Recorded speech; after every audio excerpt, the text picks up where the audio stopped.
So, all done. Next thing we're going to do is polish the frets, because the levelling, so the crowning file is going to leave little marks on there. So we want to get rid of those, make it all silky smooth and looking nice and pretty. Wet and dry. We've got 3 different grades we're going to use. We're just going to start from a 600. That one there. And then we've got an 800, and then finally 1200. And then we're going to polish it with the wadding, just to make it all very shiny and particularly smooth. So use this dry. You can use a little bit of oil if you want to do that to lubricate it. Some people do. And then just start making your way along.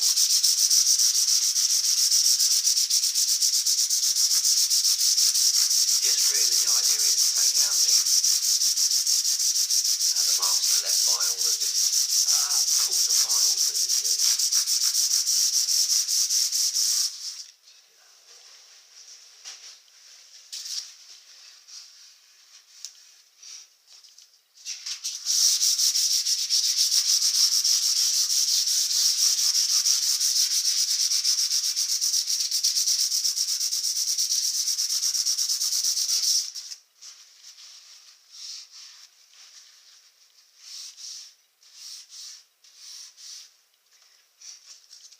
So we'll do that all the way along again, and then we'll do it with the 800, a bit finer, and then the 1200.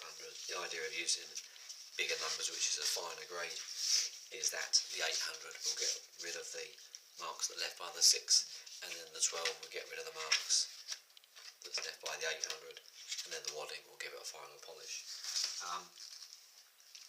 Let's see if you can see that. So hopefully you can see here. So we've got a little profile, so it's round again, it's curved again, rather than that flat top we created when we used the file. This is just done with using the 600. We use the 800 in a moment, and then the 1200 to give it a better finish, very smooth. But that'll be fine. We'll go all the way along with all the 3 grades, and then the polish. So that's it, done with the wet and dry. We've got a nice profile, all feeling nice and smooth, no obvious points that need doing, no flat spots, etc. So that's good. Most of the ink is gone. There's some little remains just around the side that we haven't got to yet, but the tops are level. That's the main goal. The final bit is a bit of brasso, or whatever you want to call it. This is brasso we use. It's what they had in the shop. But there's different types. And we're just going to polish each fret so we get it all the way in.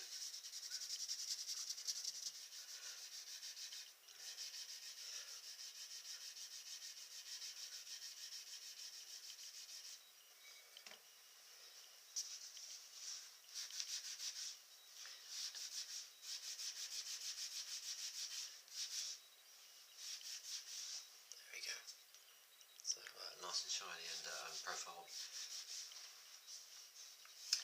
At this point you'll see if there's any marks on it. If there are, then just go back through your grades, through your wet and dry, and just make sure you polish them back. And that's it. Again, we'll do all the way along the fretboard, the whole way along.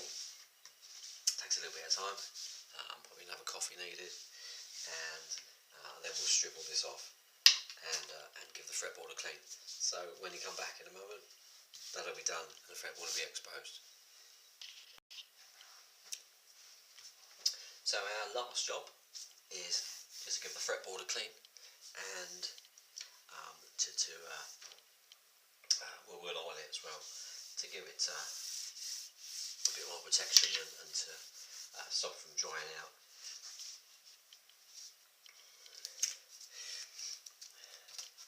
So on a rosewood fretboard, you use oils. Lemon oil, bit of an argument whether lemon oil is the correct thing to do. Some people say that eventually it will dry out the fretboard and a completely opposite effect of what you want, and you should use linseed oil. I haven't tried, so I don't know. I've always used this. It seems to work.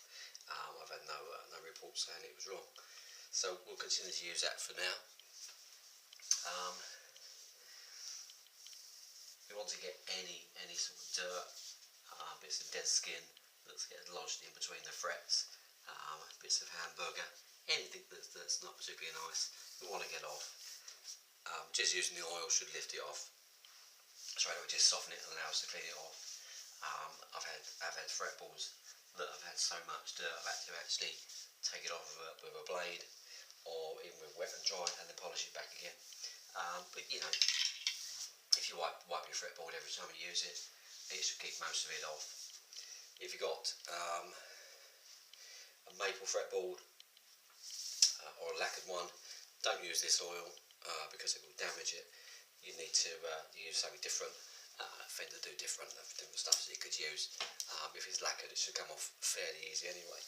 So with our lemon oil, give it a little spray. We'll just wipe it in. We'll let it soak for a moment.